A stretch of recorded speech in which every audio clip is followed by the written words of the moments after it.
ito'y lecture para sa lahat na Una, hindi ito paggunita. Bakit tayo nandito ngayon? Ito'y kapistahan. Bakit paggunita? Paggunita po ang nakasulat sa mga kalendaryo ng simbahan sa ating sakramentary at sagay kasi sa Universal Church, sa buong simbahan sa buong daigdig, may mga tinatawag na mga major saints at saka mga minor saints. So, pagka sinabi natin yung mga major saints, yan yung mga kahit saan makita ang nakalagay ay kapistahan kasi ang buong simbahan sa buong daigdig ay kinakailangan ipagdiwang ang kapistahan. Ngayon, halimbawa, na tama-tama, makikita ninyo si San Isidro Labrador, May 15, paggunita sa kalendaryo ng simbahan. Si San Antonio de Padua, June 13, ang nakalagay ay paggunita. But since ang ating patron ay siya, halimbawa si San Francisco Javier, hindi ito paggunita, kapistahan sa atin. Paggunita sa kanila, pag nagbisa ang bayan, sila ay paggunita.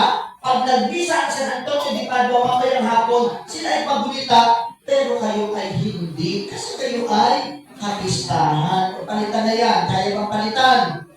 Ganun din Ganun, hindi ko napapansin sa ulat kapag So, hindi na naging paggunita. Paggunita sa Universal Church, pero dahil ang dahilan at ang ating patron ay siya, lagi yung kapistahan. Or else, pag paggunita lamang ang ginawa natin, hindi tayo kakanta ng luwalhati. Kung kayo kakanta ng luwalhati, kung gusto niyo paggunita. Pero kung kanta tayo ng luwalhati, kasi ito ay kapistahan. Hindi ito paggunita, kundi ito'y kapistahan.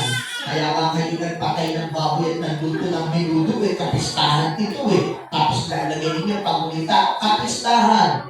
Sa isang kubo sa liblib na pulo ng Sanshan, China, nararatay ang isang misyonero na nahinagpis sa puso dahil sa di pagdating ng maghahatid sa kanya sa bansang China. Noong Disyembre 3, 1552, tagal na, kailan na-discover ng Pilipinas? 1521, di ba? 1521. Ito, noong Disyembre 3, 1552, namatay ang misyonero.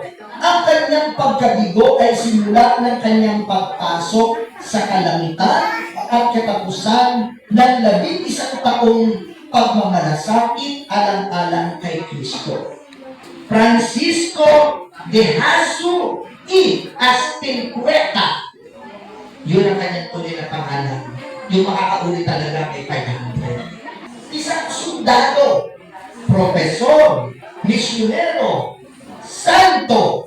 Iyan ang pangalan ng misyonerong isinilang sa kastilyo ng Javier sa Navarra. Kasi yung Javier ay lugar yan. Okay, very good. Saan yun? Sa Espanya, sa Spain, noong Abril 7, 1506. Yun ang kanyang birthday, April 7, 1506. Nagpakilala siya ng tagapagtatag ng mga paring Jesuita na si San Ignacio de Loyola. Ito ang laging sinasabi sa kanya ni San Ignacio de Loyola. Lagi niya sinasabi, Francisco, ano nga ang mapapala ng tao makatanman niya ang buong sandaigdigan kung mapapahamak naman ang kanyang kaluluwa. Tumalikod si Francisco sa kanyang tutunguhing karangalan sa Paris at sumama sa unang 7 Jesuita. At noong 1534, inilaan ni Francisco ang kanyang buhay sa paglilingkod sa Panginoong Diyos at sa pagliligtas ng mga kaluluwa. Sinasabing mula pa daw kay San Pablo ay walang kapari si San Francisco sa lawak ng kanyang nilakbay at sa dami ng mga kaluluwang inakit sa Panginoon na humigit kumulang ay may 1,000,000. Aba, ng panahon yun, napakarami na 1,000,000. Ano po, dahil hindi pa naman ganun karami ang mga tao at hindi ganun karami ang mga Kristiyano na kahit ka na magpabinyag, napakarami ng humigit kumulang ay 1,000,000. Mula nang dumating si Francisco sa Goa, India, noong May 6, 1542, buhat sa Lisbon, Portugal. Kasi ang dami nga po niyang inikot, ay wala kapaguran nilakbay niya ang India, Malacca, Moluccas, at Japan o Hapon sa pagtuturo ng dasal, sa pagtatayo ng mga paaralan ng simbahan, at sa pagkatawang gawa.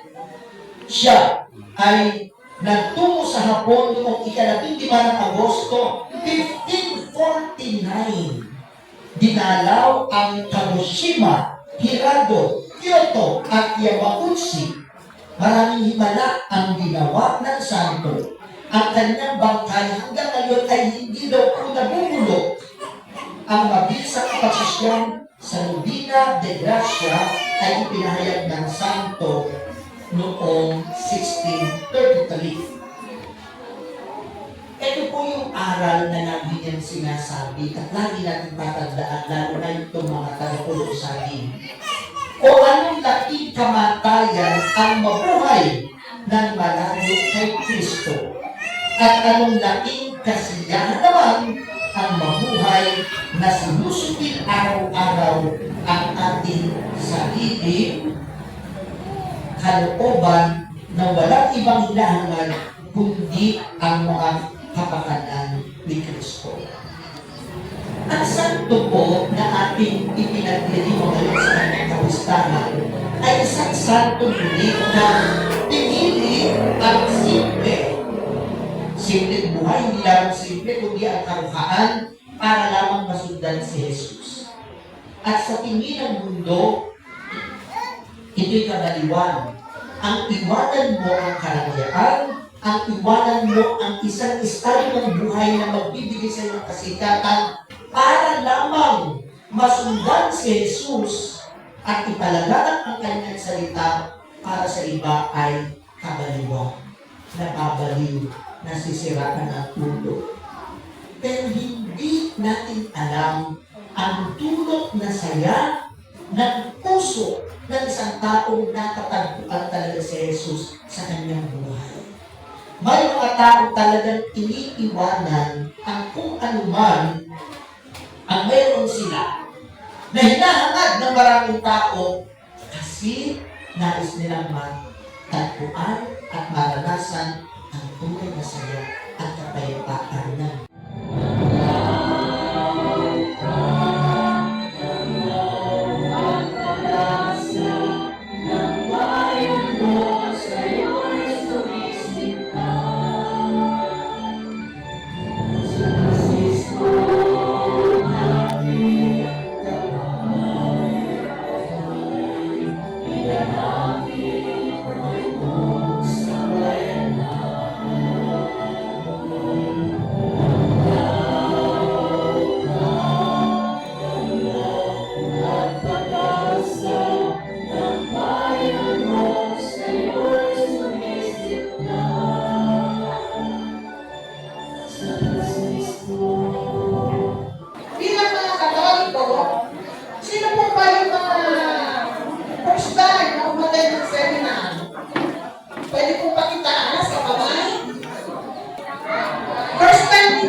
sakramento. No, may 7 tayong sakramento.